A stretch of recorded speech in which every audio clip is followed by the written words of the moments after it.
A lot of you guys wanted to travel here in Palawan but hindi nyo afford kasi mahal yung ticket sa eroplano. But pwede naman kayo magbarko guys. This is very unpopular opinion para makapunta ng Palawan at mas budget friendly pa. Simple lang naman ang dapat yung gawin. 12 to 18 hours lang naman ang biyahe papunta ng Palawan kapag kayo ay magbabarko via Togo. Para makabili ng ticket sa Togo, hindi nyo na kailangan pumunta sa outlet ng Togo. Mag-download lang kayo sa Play Store or App Store ng Togo application at syempre i-install nyo na. Once na na-install nyo na, book a ticket. Yan lang naman ang kailangan nyo.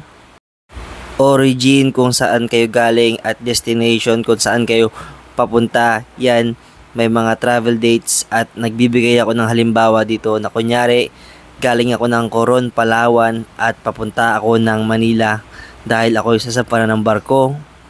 Marami pa rin yung nagbubook sa mga outlet pero mas prefer ko dito dahil mas convenient yan, makakapag-set kayo ng date at St. Francis Xavier ang usually na barko na nagta-travel dito sa Palawan.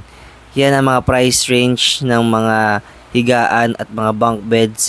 But usually ang pinipili ko ay ang room for 6 or 4 dahil nga konti lang naman ang price difference nila sa mga ibang bunk beds. Yan, you can put your information and contact number dahil nga nakapag-book na ako dati dito. Madali na lang yan, 'di ba? Automatic. Yan ang mga informations na kailangan yung ilagay kung taga saan kayo, age, name, birthday, yan kung may requirements sa Manila due to COVID pero ngayon wala na. Well yan medyo mahal, 3,485 pero timing lang dahil nga example ko lang naman ito guys. Pero usually mas mura yan at eto kung paano magbayad online na, debit card, credit card, e-wallet, GCash, lahat yan available, makakapag-book kayo. Mas maganda mag-book kayo ng mas maaga para makakuha kayo ng pinakamura.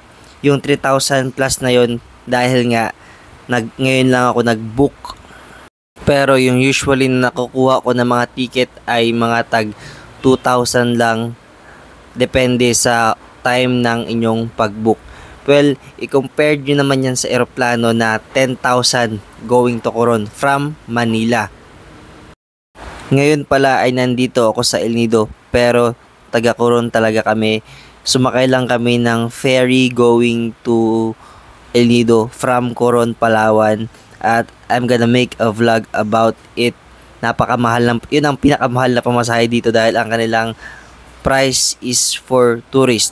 Pero going back to Togo, I really recommend it going to Palawan dahil nga mura at ang baggage 50 kilograms and usually naman galing ako ng Manila, galing ng barko at napakadami kong bagahe na iuwi. So thank you for watching guys. I hope you enjoy your vacation here on Palawan. Kita-kits na lang.